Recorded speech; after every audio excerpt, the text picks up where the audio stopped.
सभी को नमस्कार। कल पिलोदा में 10 गांवों की एक मीटिंग हुई और मीटिंग में सर्वसम्मति से सभी समाज के लोगों ने ये निर्णय किया कि हमारी ओर से आगामी विधानसभा चुनाव 2023 में रघुवीर प्रसाद मीणा पिलोदा के रहने वाले जो पांचना मित्र है वो कैंडिडेट होंगे और हम सब उनको तन मन धन से समर्थन देंगे। ये बड़ी खुशी की बात है कि सब लोगों ने एक साथ मिलके एक समर्थन जताया। इसी के साथ में मैं ये कहना चाहूँगा कि कल एक बात ये भी सामने आई कि कई सारे नेता सोचते हैं कि पैसे से वोट खरीदे जा सकते हैं, डरा के वोट खरीदे जा सकते हैं। मेरे को लगता है कि ऐसा बिल्कुल संभव नहीं है। लोगों का अपना व्यवहार है, अपनी ईमानदारी है और अधिकतर वोटर ईमानदार ही है।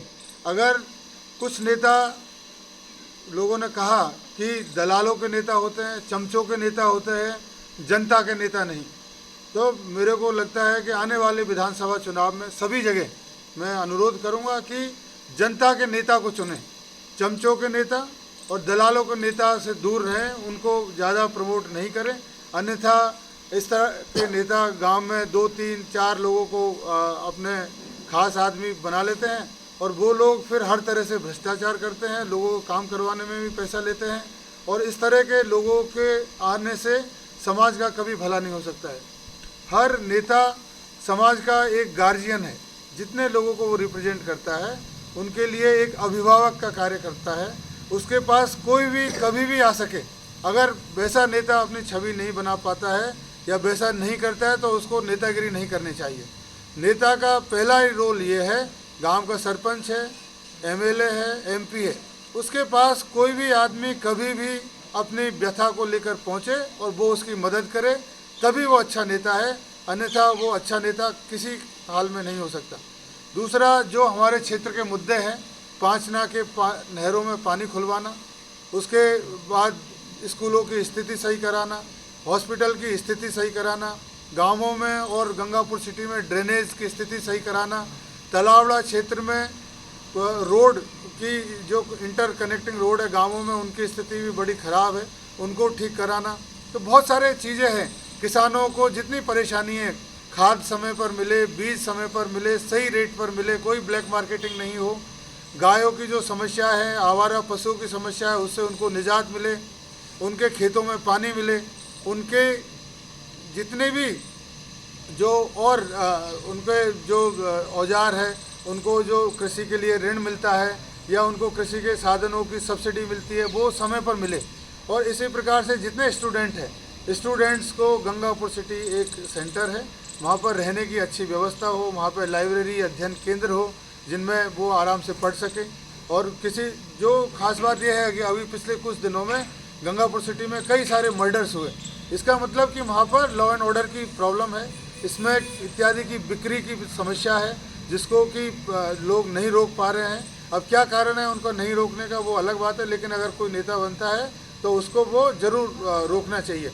और मैंने तो यही कहा कि हम लोग निर्दलीय चुनाव लड़ेंगे और हमारा नारा होगा विकास और भाईचारा। हम विकास करेंगे और भाईचारा बढ़ाएंगे। हर जाति धर्म के लोगों में आपस में विकास और भाईचारे का नारा देंगे, भाईचारा को बढ़ावा देंगे।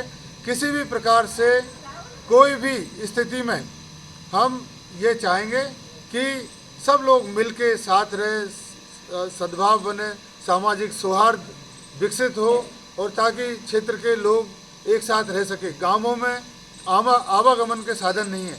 गांवों के लोग या तो मोटरसाइकिल से या किसी से लिफ्ट लेके बेचारे जाते हैं, उनके पास कोई इसे तरह के संसाधन नहीं है कि वो आए।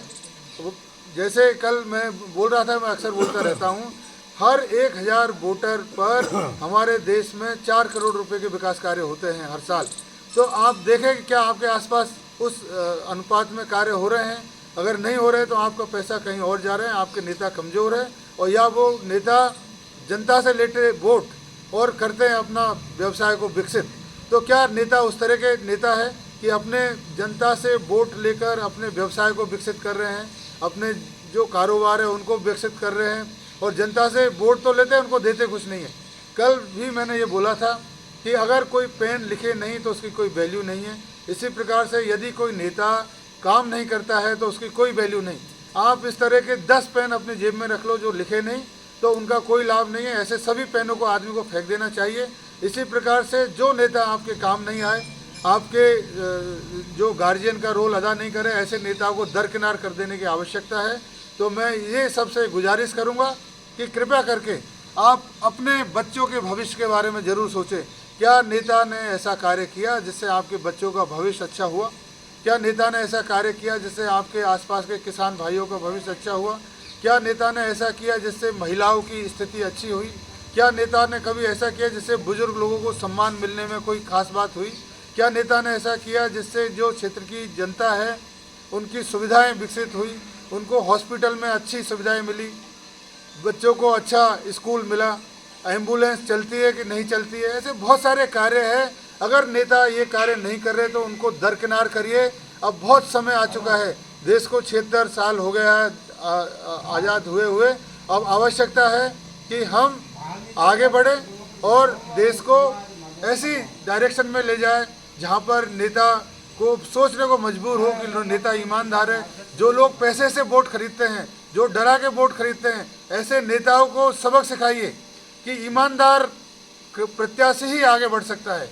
जो नेता वोट खरीदते हैं उन नेताओं को एकदम दरकिनार कर दीजिए।